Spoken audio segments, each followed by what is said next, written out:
Well, hello to all of my methodical researchers out there. This video addresses that timeless question that I'm sure all of you have.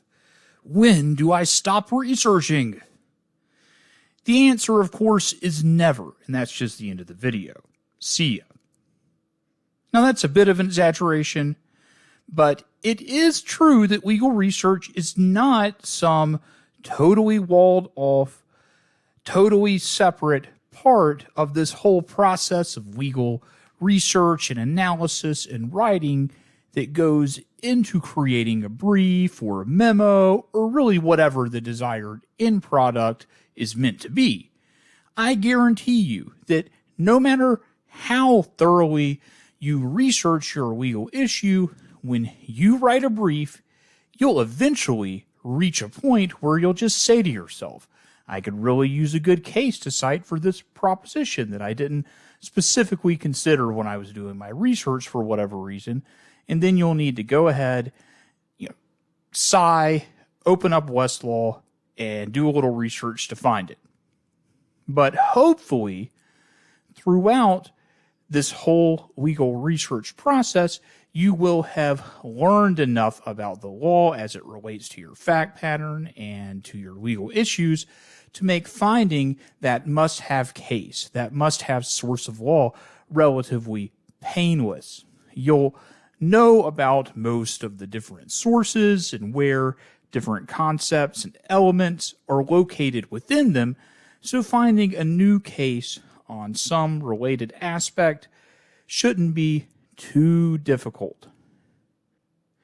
Now, when trying to decide whether you are at the ending point of your legal research, you really need to remember that legal research is an iterative process.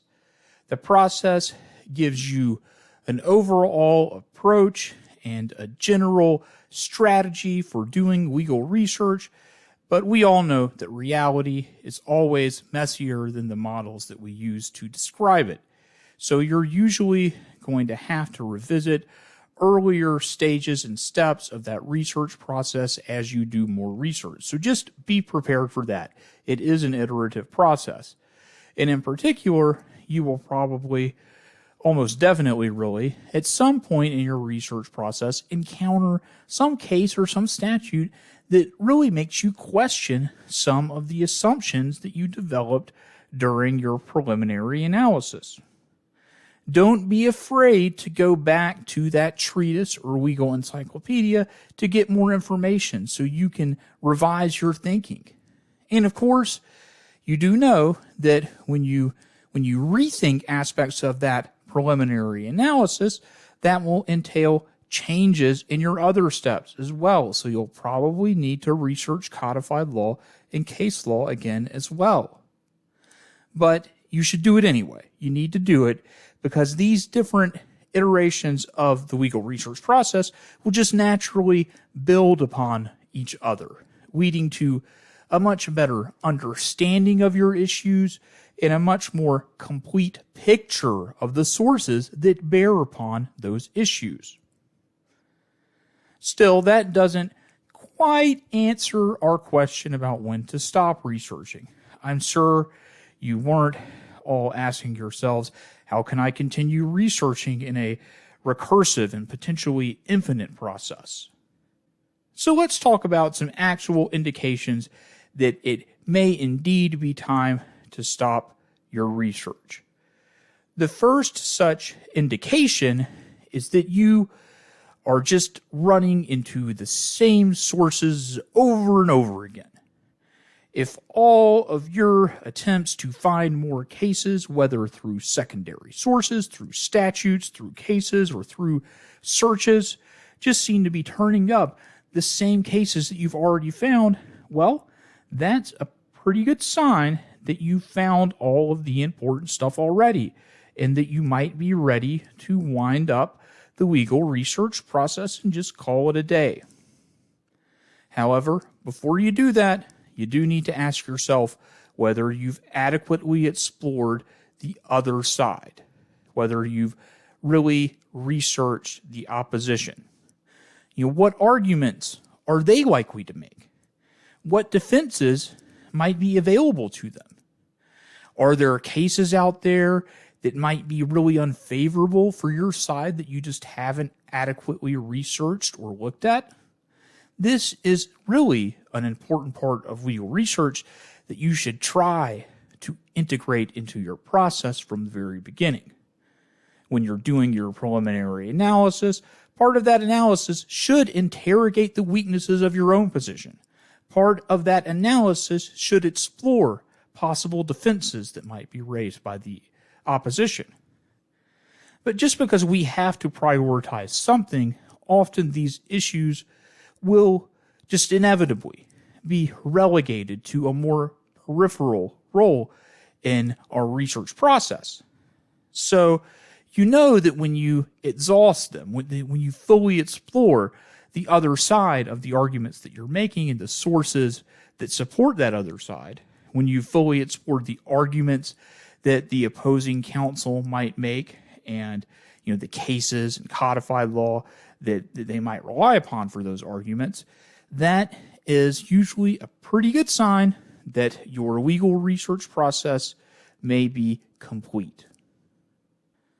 Finally, unless for some reason you just have nearly limitless resources, you're often going to have to make a calculation at some point. Do the benefits of doing further research on this issue seem like they might be likely to outweigh the costs? Does it seem like a good idea to do additional research?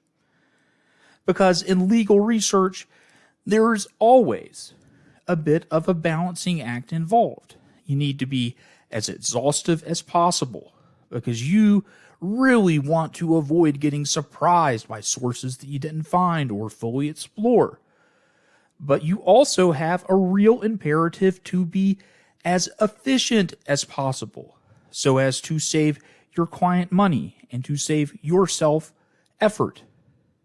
But you can't be as completely as exhaustive as possible and also be as completely as efficient as possible. On some level, those two values are going to compete with one another.